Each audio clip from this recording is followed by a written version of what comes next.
ugliness, because you know what, you can be as gorgeous gets, you know, but if you're not gorgeous inside, you know, you got a problem. I mean, you know? She really displayed true beauty, and grace, and who knows, on some other planet where, you know, we're here, you know, calling someone like her ugly, and we might be the ugly ones. You know what I mean? Well, that's what I'm saying. That indeed does make you ugly. It does. Absolutely. You know? But I mean, yeah, okay. I'm being a little bit more mystical, you know, on a physical level. We might, somewhere on another planet, you know, Britney Spears might be the really ugly one.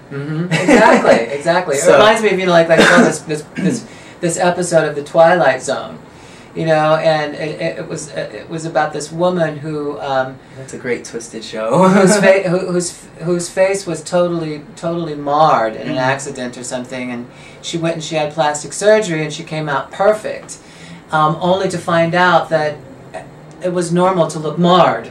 Wow, how about that? So she became the one who was, you know, the freak, you know, so to speak. So yeah, them Twilight Zone shows have a lot of weird little episodes very similar to that sort of, you know, kind of theme that you just described. Well, this episode of Britain's Got Talent, because, you know, I'm not into competitive shows, especially when it has to do with singers or artists, or, you know, I'm not into violin competitions and things of that nature, because I believe everybody has their light, and, you know, and they're entitled to make it burn as brightly as they possibly can. Okay. But this Britain's Got Talent, you know, this particular episode was, for me, a moment of art in motion.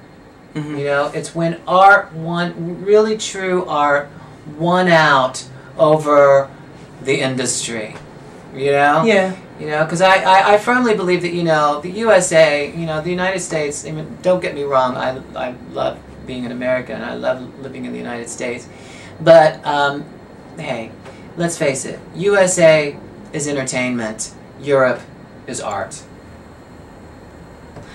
Yeah, and it's all about perception, though, because I personally find what I see in Europe more entertaining. I'll tell you that much, okay? Yeah. So, you know, something I wanted to point out, speaking of Britain and Europe and the US, when that aired, that just made, you know, international news, you know what I mean? Even across the Atlantic into Canada. And we in the US, we're a little late with it. We don't even show as much, or give it as much attention as they did.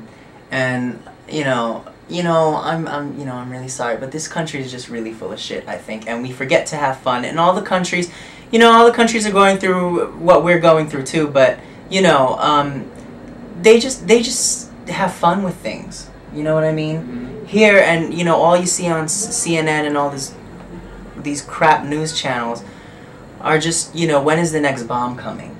You know, and I'm really sick of that, which is why I don't watch CNN.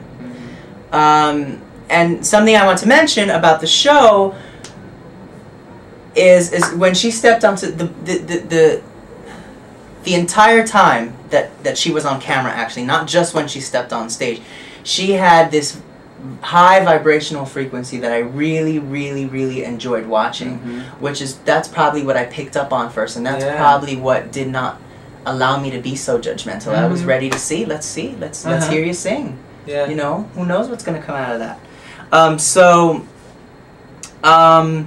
You know, she said that she was 47 and people gave her some dirty looks. She made some sort of silly gestures and hip movements and stuff like that. And, you know, that people perceived more as silly or ridiculous, or who is she fooling sort of thing. And I thought that it was actually quite cute, actually, and I thought that it was a description of her very high frequency.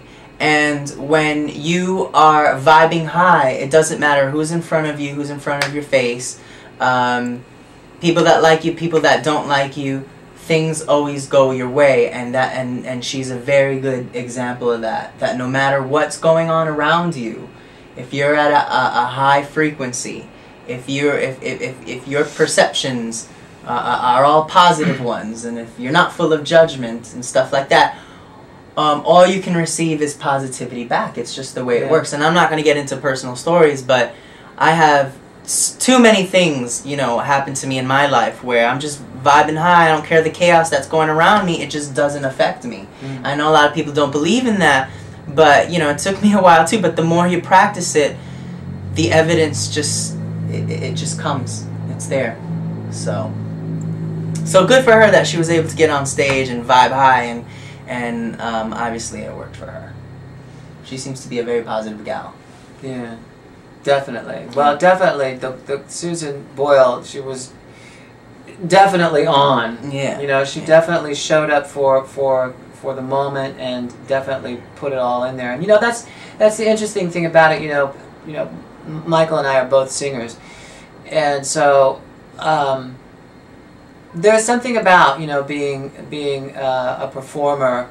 You know that you know, I don't know. You know, at least for me. I definitely go to another level when I'm performing. Yeah. You know, no doubt about it. I think, you know, it puts me closer to God than any other time, any other period.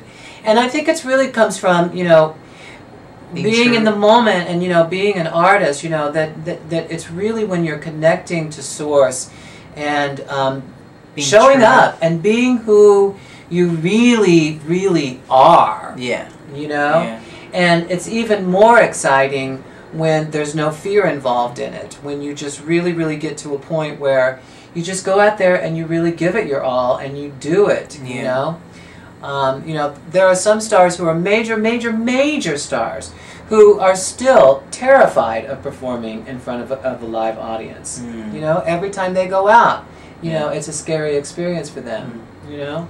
Obviously, you know, I think that Susan was a little bit nervous because if you'll notice, she never opened her eyes throughout the whole performance. Oh, really? I didn't notice that. I have to see that again. And I think it was because she was just like, I don't know why, but if you'll notice, you'll pay attention to that. She doesn't open her eyes throughout the whole performance, but the woman is obviously a living example of how, you know, music,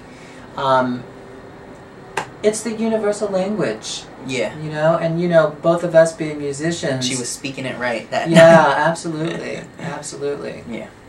So I mean, you know, I know what you're saying about, you know, getting nervous and stuff like that. And when I was a lot younger and first doing this stuff, I would get nervous because I was more attached to my ego. What would people think? Blah blah blah blah blah. And now I really, well, who cares? That's what I think. What the feeling that I get now, which could kind of connect to nervousness a little bit because it is your nerve system working, but it's really more an anxiousness. It's quite exciting, actually.